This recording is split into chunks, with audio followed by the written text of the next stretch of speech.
Hola, buen día a todos. Espero que se encuentren muy bien. Seguimos con el cursado de actuación profesional, laboral y previsional desde 2020. En este caso, para acompañarlos una vez más con la teoría y en este caso vinculado con la unidad 10. Unidad que está destinada al desarrollo de regímenes particulares, como es en nuestro caso, en lo que vamos a tratar de desarrollar en esta ocasión, el régimen nacional de trabajo agrario. Después tendremos también la posibilidad de desarrollar lo que es construcción y lo que es el trabajo en casas particulares. Esos son los tres regímenes que vamos a desarrollar en esta unidad. Yo pensé dividirla para, bueno, no hacer un desarrollo tan extenso en un solo capítulo, y bueno, por eso acá ustedes verán que hablo de una primera parte.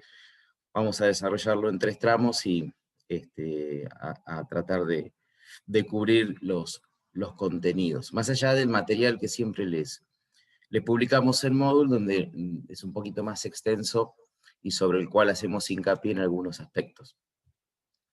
Bien, el marco normativo de este régimen particular, esencialmente es la ley 26727.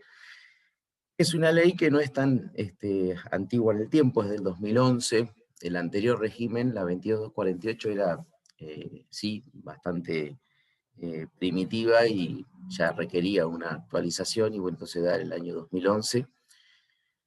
Es específica, lógicamente, del sector agropecuario, del trabajo rural, como así también lo es, y esta ley es anterior, la 25191, que fue la que implementó y le dio vida al Registro Nacional de Trabajadores Rurales y de Empleadores, que es el RENATRE, un organismo específico del sector. Entre otras cosas, como muy destacado, es el que provee, genera, lleva todo lo que es la registración formal de empleadores rurales y de trabajadores rurales, y otorga una credencial, ¿sí? En su momento fue una libreta de trabajo rural. Hoy por hoy ya con las actualizaciones y con todo lo que la tecnología brinda, se utiliza una credencial, un plástico, como si fuera una tarjeta, como cualquiera de las que ustedes pueden conocer, que identifica y que tiene códigos únicos de cada trabajador. Y que podemos a explicar algunas características que tiene. Después también es específico de este rubro, la ley, que esta sí también no ha variado y es bastante anterior en el tiempo, es la ley que exige para los trabajadores rurales permanentes el seguro de vida obligatorio. Que lo que tiene de particular respecto de lo que ya conocemos es que su contratación y pago se realiza en forma separada de lo que es las cargas sociales junto al 931, ¿sí? El seguro de vida obligatorio en los trabajadores rurales no está dentro del 931, se contrata y se paga por separado. Es de aplicación supletoria en todo lo que no se oponga y sea, digamos, diferente al régimen que plantea la ley rural, lógicamente la que nosotros conocemos como ley de contrato de trabajo. Por ejemplo, uno de los aspectos que se deriva desde el trabajo rural al marco normativo general, la ley de contrato de trabajo, es, por ejemplo, en el artículo 245 de la indemnización por antigüedad. Después vamos a desarrollar un poquito eso y ver qué connotación particular tiene, pero, por ejemplo, ahí hay una derivación. También, por ejemplo, se aplica supletoriamente en la ley 2744 todo el tema vinculado a las vacaciones, ¿sí? Ese esquema de vacaciones, con cuántos días, de acuerdo a la antigüedad, bueno, aplicamos supletoriamente y nos referimos a lo que ya conocemos, que es lo que marca la LCT. Y después hay una serie de resoluciones, lógicamente, esto es muy dinámico y son constantes, pero algunas podemos llegar a mencionar, que hacen referencia a órganos específicos de este esquema, de este marco normativo del trabajo rural, como es la Comisión Nacional de Trabajo Agrario, que emite resoluciones, normalmente muchas de ellas en torno a actualizaciones salariales, y después también hay resoluciones de este organismo, el RENATRE, que les decía, como por ejemplo cuando se estableció el reemplazo de la vieja libreta de trabajo rural por una credencial como algo más, más avanzado y de mejor forma de registración. Bueno, eso es un poco el aspecto normativo. Dentro de ese aspecto normativo y dentro de lo que es la ley esencial, la 26727, en su articulado menciona actividades incluidas y actividades fuera del ámbito del trabajo rural. A ver, lo típico es todo lo que esté vinculado con los cereales, oleaginosas, a lo que conocemos generalmente como la agricultura, todos los trabajos vinculados con ese tema, todos los trabajos vinculados con las ferias y remates de haciendas, a lo que hablamos muchas veces de la ganadería, o lo que es la selección, empaque de productos y de frutos agropecuarios, está en un panorama general abarcado por el trabajo agrario. Pero después hay muchas cuestiones que pueden estar vinculadas, pero no ser esencialmente ni estar abarcadas por esta normativa, y considerarse trabajo rural, como el caso, por ejemplo, del transporte. Un chofer de un transporte de carga no está dentro del área o de la normativa del sector agropecuario y del trabajo rural. Lo mismo si es una actividad turística o comercial. Por supuesto que el servicio doméstico, que tiene una ley y un régimen particular, que después lo vamos a desarrollar. Tampoco lo que tiene que ver con el personal que haga tareas administrativas. Y bueno, en líneas generales son algunas de las exclusiones más comunes que no están dentro de este encuadre, ¿no?, de que vamos a ir desarrollando.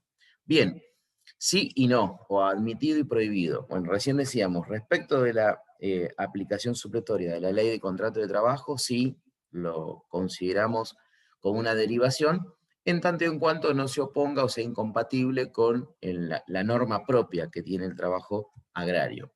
Ahora, no está admitido, sino que está prohibido, fue una de las cuestiones que planteó esta nueva normativa, la 26727, es que las cooperativas de trabajo, como figura, como persona jurídica, pueda cubrir la provisión de empleados rurales de tipo no permanente o temporarios, ¿sí? Anteriormente se utilizaba esta figura, se dio para muchas cuestiones, digamos, no bien concebidas, ni regularmente abarcadas, entonces como que está prohibido directamente hacerlo bajo esa modalidad. En cuanto a lo que decíamos, entidades específicas de lo que es el trabajo rural y lo que es el régimen específico, está la Comisión Nacional de Trabajo Agrario, que es un ente que está dentro de lo que es, o tiene, digamos, asentamiento dentro de lo que es el Ministerio de Trabajo de Nación, y donde el representante, que suele ser el presidente de esta comisión, es del mismo Ministerio de Trabajo, y generalmente es el secretario, está dentro de la Secretaría de Trabajo que depende de ese ministerio.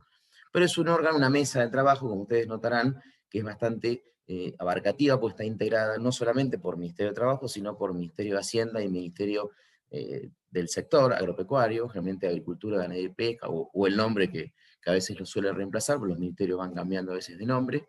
Pero también tiene, lógicamente, la participación de, digamos, agrupaciones de empleadores y de trabajadores. Es decir, tiene las agrupaciones características del agro que representan a la patronal, con INAGRO, que la Confederación Rural Argentina, la Sociedad Rural Argentina, etc. Pero también tiene la agrupación o quien representa al personal, a los empleados, que suelen ser normalmente los sindicatos, y que en nuestro caso, dentro de este ámbito, es la Unión Argentina de Trabajadores Rurales y Estibadores, UATRE, quien agrupa en representación a los trabajadores. ¿Qué busca esta comisión? Bueno, en líneas generales, fijar remuneraciones y condiciones de trabajo, tanto generales para todo lo que es la geografía extensa de nuestro país, como para distintas zonas específicas. ¿Por qué digo distintas zonas específicas? Porque, digamos, la Comisión Nacional de Trabajo Agrario se asiste recibe el asesoramiento de un esquema de comisiones asesoras regionales, que esto en el 2016, para darle una suerte de un criterio más federal, una estructura más federal, se creó un esquema para regionalizar las comisiones asesoras, y que la Comisión Nacional de Trabajo Agrario pueda conocer y tener por cada uno de las regiones en que se dividió la geografía del país, bueno, sus particularidades, sus inquietudes, características propias del lugar. Tal es así que hay 15 comisiones asesoras regionales a lo largo de todo el país, y como para que ustedes puedan apreciar, a modo de ejemplo, por caso, la Comisión Asesora Regional número 2 tiene sede en La Plata y abarca lo que es la geografía de las provincias de La Pampa y de Buenos Aires. O sea, nosotros de alguna manera muchas veces podemos mirar características de esta zona geográfica, porque muchas resoluciones van a tener que ver con específicamente estas provincias. y puede haber cuestiones específicas que no se apliquen o no tengan la importancia o se haya de alguna manera contemplado en otros lugares, como puede ser en provincia de Río Negro y Neuquén, que es parte de la Comisión de Desarrollo número 1, o en Entre Ríos, o en cualquier otro lugar, en definitiva. Por eso que son una cantidad importante. En cuanto a modalidades contractuales, acá es importante y es interesante destacar que tenemos 3 variantes bien claras y definidas, que lo establece la ley. Ustedes fíjense que yo voy a tratar a partir de esta cuestión animada, de esquemitas, puedan resultar fácil para interpretarlo y hasta si se puede recordarlo.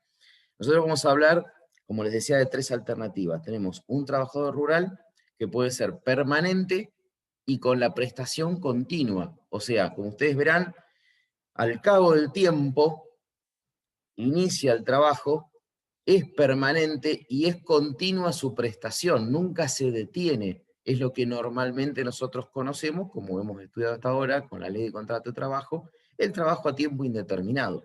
Es decir, no hay interrupciones. Ahora bien, vamos a encontrar otra figura que también es un trabajador que, si bien es permanente, la prestación del trabajo no lo es en forma continua, sino que responde a ciclos o estaciones, o sea, márgenes de tiempo donde las tareas se desarrollan.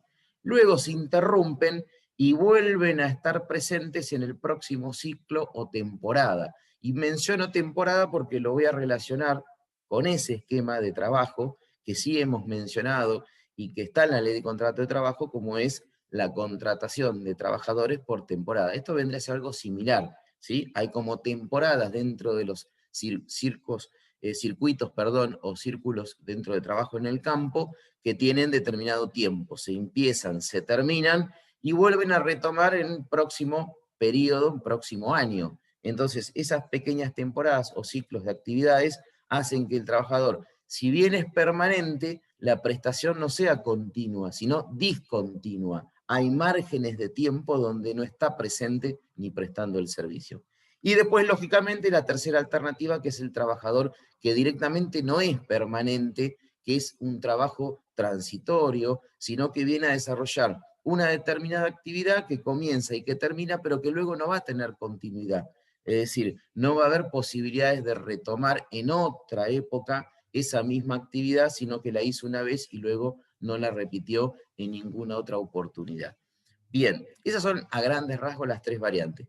Característica, bueno, la norma general es el permanente de prestación continua. Acá algo muy importante, y en esto destaco, es no existe dentro del régimen de trabajo agrario la posibilidad del trabajo a prueba, ¿sí? Algo que se usa y bastante con la ley de contrato de trabajo y fuera del ámbito rural. Nosotros no tenemos esa posibilidad porque la ley lo descarta.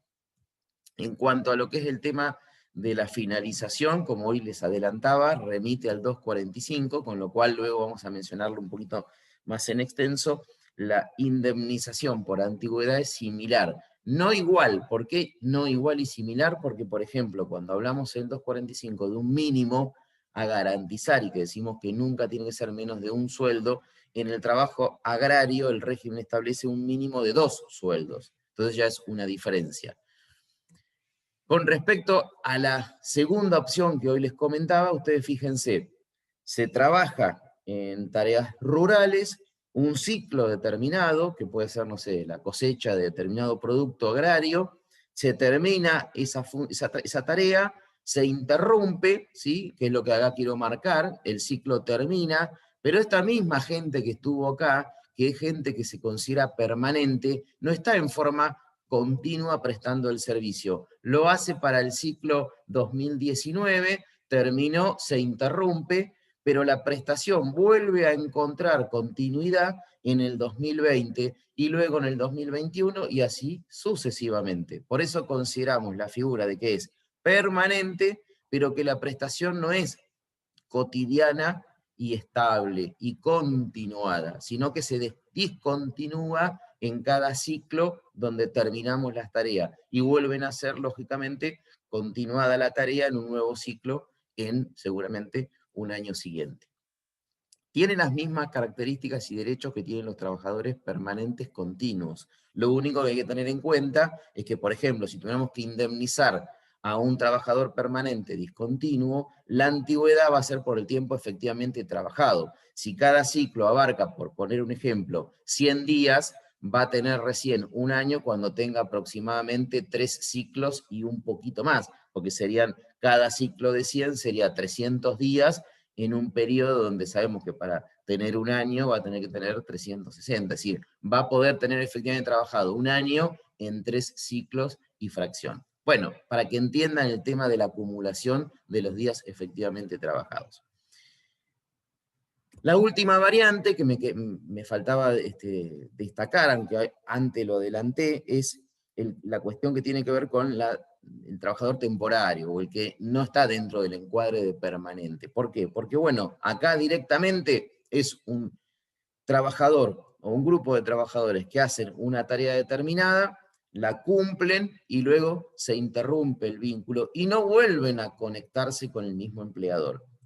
Normalmente la experiencia y en la práctica lo que nosotros solemos ver es que siempre se comienza, porque es muy difícil saber si va a haber continuidad. A veces es gente que no es del mismo lugar, sino personas que a lo mejor vienen de distintas zonas del país para trabajar con determinada, qué sé yo, cosecha de productos agrarios.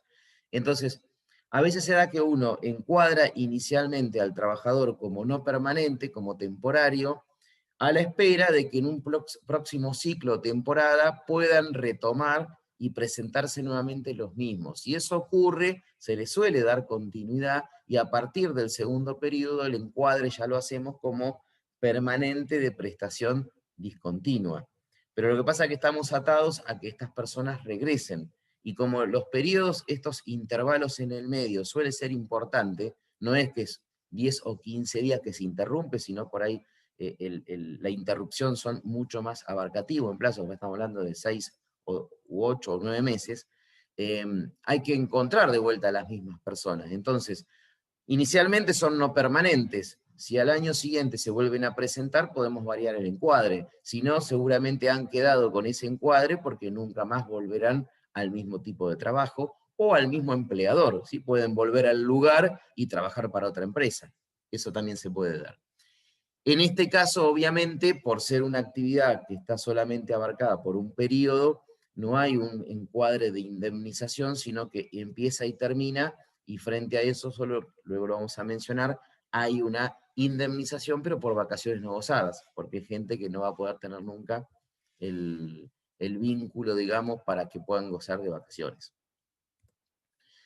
En cuanto a jornada de trabajo, no voy a aportar nada muy diferente a lo que conocemos. Sí que está limitada a un espacio de tiempo semanal, que es más corto que el que conocíamos por la ley de jornada de trabajo, la 11.544, y que hemos visto nosotros. Acá se habla de 8 horas diarias y de 44 horas semanales, siempre fijando el límite desde el lunes hasta las 13 horas del día sábado. Lo que esté fuera de ese margen son horas extras, con el encuadre que conocemos, ¿no? O el 50 o el 100.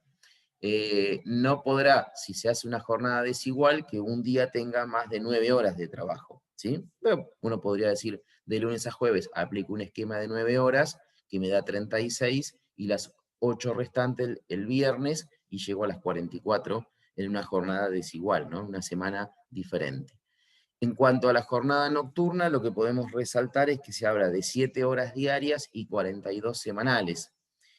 Y el comienzo para el encuadre de la jornada nocturna en el sector agrario es a las 20 horas y no a las 21, como lo vimos nosotros en el marco de la ley de contrato de trabajo y la ley de jornada horaria.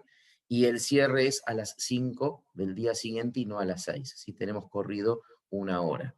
Después el mismo esquema de cuando se alternen diurnas con nocturnas, 8 minutos más o menos, más para pagarlos o menos para reducir la jornada en proporción. Y el límite lo mismo de horas extras, son 30 mensuales y 200 anuales. Algo destacado, el tema de licencias. Para los empleados permanentes de prestación continua y los de prestación discontinua, todo lo que establece la LST en materia de licencia se aplica. Es decir, la aplicación supletoria cobra plena vigencia. En eso no voy a decir nada, pues ya lo conocemos. ¿Qué es lo específico que sí me gustaba resaltar? Nosotros veíamos que la ley de contrato de trabajo permite indemnizar solamente las vacaciones no gozadas. Bueno, acá el caso típico donde se prevé la indemnización de vacaciones no gozadas es para el trabajador temporario. Comienza y termina y después luego no puede continuar. Y tiene una fórmula especial, no la que nosotros vimos cuando desarrollamos vacaciones no gozadas por los antecedentes hasta ahora de nuestra materia y lo que establece la ley de contrato de trabajo, sino acá lo que dice la 26727 es que al trabajador que es temporario, está encuadrado como tal, cada vez que termina se lo debe indemnizar y establece una fórmula diferente que habla de un 10%, pero del total de las remuneraciones devengadas en el tiempo que estuvo. Y cuando digo del total, digo todo. Es decir, si trabajó desde enero hasta marzo y le liquidamos 3 meses, todo lo devengado por enero, todo lo devengado por febrero y todo lo devengado por marzo, hace un conjunto acumulativo de remuneraciones, incluyendo el SAC cuando terminó en el último mes, y ese total de remuneraciones es la base para sacar un 10% que se toma como indemnización por vacaciones no gozadas, ley 26727, para los trabajadores temporarios. Ya lo vamos a ver también cuando ejercitemos en la práctica. Y otra cuestión destacada importante es la licencia parental, que es algo importante y muy valioso para la figura del padre que ha tenido o está por tener un hijo y que no está reconocido, aunque se ha hablado muchas veces, pero nunca llegó en concreto a la figura del trabajador por la ley de contrato de trabajo. ¿Qué le brinda al trabajador rural? La posibilidad de tener una licencia que es paga, o sea, con goce de sueldo a cargo del empleador, es de beneficio para el trabajador permanente de prestación continua, son 30 días de licencia, se puede solicitar 45 días antes a la fecha probable de parto, o tenemos tiempo para poder solicitarla dentro del año posterior al nacimiento, para que el padre pueda compartir, ¿no?, ese tiempo con, o acompañando a la mujer que va a tener familia, o sea, a la mamá del hijo por nacer, o ya cuando nació para compartir con la crianza y el acompañamiento de los primeros meses de vida, ¿verdad? Bien. Con respecto a la atención de familiares enfermos, también es algo novedoso o diferente. Nosotros en la ley de contrato de trabajo no lo teníamos. Sí tenemos por nacimiento de hijos, por matrimonio, por estudio, y acá se aplica. Pero se suma una licencia que viene de la mano de una resolución de la Comisión Nacional de Trabajo Agrario que le da la posibilidad de tener desde 5 hasta 10 días de licencia paga de acuerdo al tipo de complejidad, ¿no? Si es una enfermedad, digamos, que no requiere una alta complejidad y con 5 días es suficiente, o se puede prolongar hasta 10, y son días corridos y a cargo del empleador. Por último, para ya dar el cierre a esta primera parte, este primer bloque de lo que es el desarrollo de este régimen, hay algo importante también, característico, que nosotros siempre que hacíamos liquidaciones de sueldo y hablábamos de una bonificación por antigüedad, les remarcábamos que no era algo que estaba previsto en la ley, sino que los mismos convenios colectivos, en su gran mayoría, prevén esa bonificación. Acá en este caso no lo prevé ninguna resolución de la Comisión Nacional de Trabajo Agrario, que prevé sí las escalas salariales, sino que es la ley misma, la 26727, que desde su artículo 38 da este derecho y obliga al empleador a liquidarlo en cada ocasión que liquidamos sueldos. ¿Cómo lo establece? Como una escala de bonificación por antigüedad dependiendo del tiempo. En este caso, ustedes se fijan, en el primer año, cuando se llega al primer año, ya se le reconoce el 1%. Así será todos los años hasta que llega el año 10. Es decir, los primeros 10 años de trabajo a razón de un 1% por cada año de antigüedad. Puedo llegar hasta el 10%. O sea, cuando estoy parado en el año 10 de antigüedad, al sueldo básico que me corresponda le voy a agregar una bonificación de un 10%. Pero después viene un incremento bastante importante que la doctrina y que en muchos casos no se ha interpretado de la misma manera. Nosotros vamos a dar nuestra postura, pero da para que pueda aplicarse de dos sentidos diferentes. La ley establece que a partir de superar los 10 años, o sea, desde el año 11 en adelante, ya no es el 1% por cada año, sino el 1,5. Ahora, tenemos dos alternativas. O mantenemos los primeros 10 años al 10% y a partir del 11 le agrego el 1,5. Entonces, si yo estoy parado el año 11, voy a decir, por los primeros 10 es el 10%, por el que se sumó después, 1,5. Entonces iba a estar en el 11,5.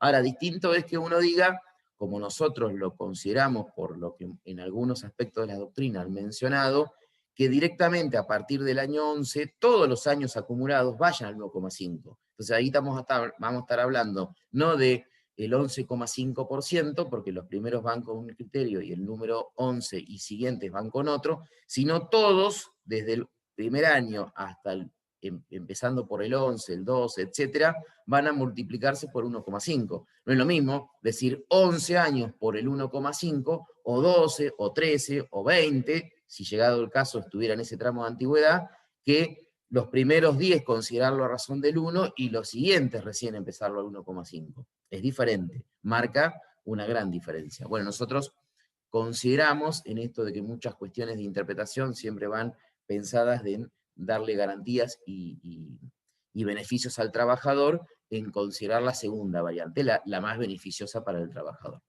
Y por último, lo que prevé como día típico y característico del trabajo rural, se definió el 8 de octubre como el Día del Trabajador Rural, esto por una resolución de la Comisión Nacional de Trabajo Agrario, es para todo el país, por supuesto, y ese día se considera feriado del sector, que si se trabaja se paga como cualquier feriado, y si no, no se trabaja y se tiene el día libre. Bueno, de esta forma terminamos esta primera parte. Vamos a estar continuando luego en 2 tramos más.